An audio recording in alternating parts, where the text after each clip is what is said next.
নমস্কার, TMP career একাডেমিতে আপনাদের সবাইকে স্বাগত।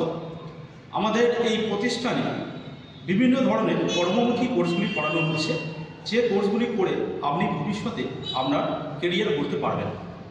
যেমন nursing, paramedical, physiotherapy, lab technician, beautician, tailoring, এছাড়া আরও অন্যান্য কোর্সগুলো কম্পিউটারের উপর রয়েছে, হার্ডওয়্যার, নেটওয়ার্ক, এছাড়া আরও অন্যান্য কোর্সগুলি রয়েছে। তো আপনারা যদি মাধ্যমিক পাস করে থাকেন বা উচ্চ মাধ্যমিক পাস করে থাকেন, অথচ ভাবছেন যে কী করবেন, অথচ কিছু করছেন না, বাড়িতে বসে বসে সময় নষ্ট করছেন, তাদের কাছে আমাদের রিকোয়েস্ট, আপনাদের এখানে আসতে হবে এবং সুন্দর একটা কোর্সকে বেছে নিন, যাতে আপনি ভবিষ্যতে আপনার ক্যারিয়ারটা করতে পারেন। এবং খুব অল্প টাকার মধ্যেই আমরা কোর্সগুলো করিয়ে থাকি এবং আমাদের কিছু কিছু ভিডিও এই চ্যানেলের মাধ্যমে আপনারা দেখতে পাবেন যে কীভাবে আমরা ক্লাস করাই। তো আপনারা দেখতে থাকুন, ভাবুন নিজেদেরকে কীভাবে আগামী দিনে প্রতিষ্ঠিত করবেন এবং আপনারা আসুন ইনস্টিটিউটে এসে নিজেরাই বেছে নিন আমাদের পছন্দ মতো কোর্স। নমস্কার।